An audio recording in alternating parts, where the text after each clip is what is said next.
नमस्कार, हमारे चैनल में आप सबका स्वागत है। आज हम आप लोगों को श्रावण मास के शुक्ल पक्ष पुत्रदा एकादशी का कथा सुनाने जा रहे हैं। आप लोग कथा को सुन के भगवान का कृपा प्राप्त करिए।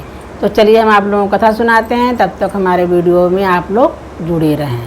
बोलो लक्ष्मी नारायण भगवान की जय, हर हर महादेव की जय।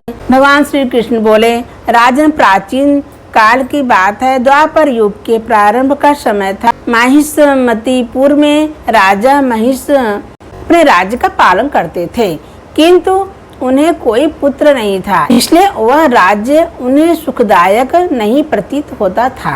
अपनी अवस्था अधिक देख राजा को बड़ी चिंता हुई। उन्होंने प्रजा वर्ग में बैठकर इस प्रकार कहा, प्रजा जनों, इस जन्म में मुझसे कोई पातक नहीं हुआ। मैंने अपने खजाने में अन्याय से कमाया हुआ धन नहीं जमा किया है।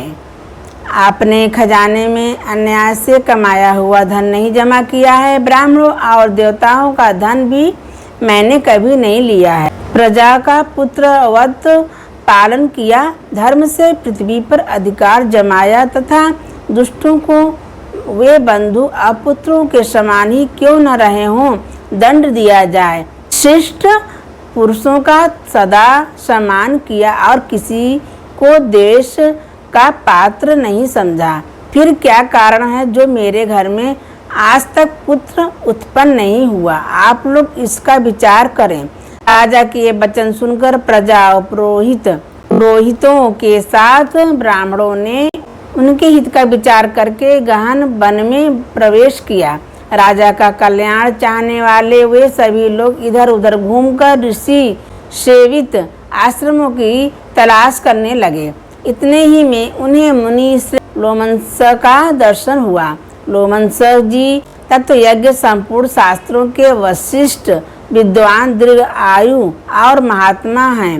उनका शरीर लोम से भरा हुआ है। वे ब्रह्मा जी के समान तेजस्वी, एक एक कल्प बीतने पर उनके शरीर का एक एक लोम विशीर्ण होता टूटकर गिरता है, इसलिए उनका नाम लोमंस हुआ था। वे महामुनि तीनों कालों की बातें जानते हैं। उन्हें देखकर सब लोगों को बड़ा हर्ष हुआ। उन्हें निकट आया देख लोमंसी जी ने पूछा, तुम सब लोग किस लिए यहाँ आए हो? अपने आगमन का कारण बताओ। तुम लोगों के लिए जो हितकर कार्य होगा उसे मैं अवश्य करूँगा। प्रजाओं ने कहा, ब्राह्मण, इस समय महिजीत नाम वाले जो राजा हैं उन्हें कोई पुत्र नहीं है। हम लोग उन्हीं की प्रजा हैं जिनका उन्होंने पुत्र की भांति पालन किया है। उन्हें पुत्रहीन देखकर उनके दुख से दुखित हो हम तपस्या करने का दृढ़ निश्चय करके यहाँ आए हैं। द्विजोत्तम नाम के भाग्य से इस समय हम आपका दर्शन मिल गया है। महापुरुषों के दर्शन से ही मनुष्यों के सब कार्य सिद्ध हो जाते हैं। उन्हें अब हमें उस उपाय का उपदेश कीजिए जिससे राजा को पुत्र की प्राप्ति हो। उनकी बात सुनकर महर्षि लोमंस 2 घड़ी तक ध्यान मग्न हो गए। पश्चात राजा के प्राचीन जन्म का वृत्तांत जानकर उन्होंने कहा, प्रजा वृंद सुनो। राजा महिजीत पूर्व जन्म में मनुष्यों का चूसने वाला धनहीन वैश्य था। वह वैश्य गांव-गांव घूमकर व्यापार किया करता था। एक दिन जेठ के शुक्ल पक्ष में 10वीं तिथि को जब दोपहर का सूर्य तप रहा था, वह गांव की सीमा में एक जलाशय पर पहुंचा।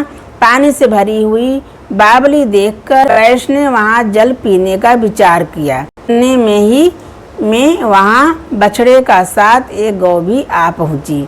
वह प्यास से व्याकुल और ताप से पीड़ित थी, अतः बावली में जाकर जल पीने लगी। वैश्य ने पानी पीती हुई गाय को हाँक कर दूर हटा दिया और स्वयं पानी पिया। उसी पाप कर्म के कारण राजा इस समय पुत्रहीन हुए हैं। इसी जन्म के पुण्य से इन्हें अकंडक राज्य की प्राप्ति हुई है। प्रजाओं ने कहा, पुराण में सुना जाता है कि प्रायश्चित रूप पुण्य से पाप नष्ट हो जाता है, अतः पुण्य का उपदेश कीजिए जिससे उस पाप का नाश हो जाए। गोवंशी जी बोले, प्रजाजनों, श्रावण मास के शुक्ल पक्ष में जो एकादशी होती है वह पुत्रदा के नाम से विख्यात है। वह मनवांछित फल प्रदान करने वाली है, तुम लोग उसी का व्रत करो। यह सुनकर प्रजाओं ने मुनि को नमस्कार किया और नगर में आकर विधि पूर्वक पुत्रदा एकादशी के व्रत का अनुष्ठान किया। उन्होंने विधि पूर्वक जागरण भी किया और उसका निर्मल पुण्य राजा को दे दिया। तत्पश्चात रानी के गर्भ धारण किया और प्रसव का समय आने पर बलवान पुत्र को जन्म दिया। इसका महात्म्य सुनकर पुण्य मनुष्य पाप से मुक्त हो जाता है तथा इही लोक में सुख पाकर परलोक में स्वर्गीय गति को प्राप्त होता है। बोलो लक्ष्मी नारायण भगवान की जय। श्रीमन नारायणी नारायणी नारायण, भजमन नारायणी नारायणी नारायण, श्रीमन नारायण नारायण नारायण। गोविंद मेरो है, गोपाल मेरो है, राधा कृष्ण नंदलाल मेरो है। हर हर महादेव की जय। अगर आप लोगों को श्रावण मास पुत्रदा एकादशी का कथा सुनकर आप लोगों को अच्छा लगा हो, हमारे वीडियो को आप लाइक करिएगा, शेयर करिएगा, सब्सक्राइब करिएगा। नमस्कार।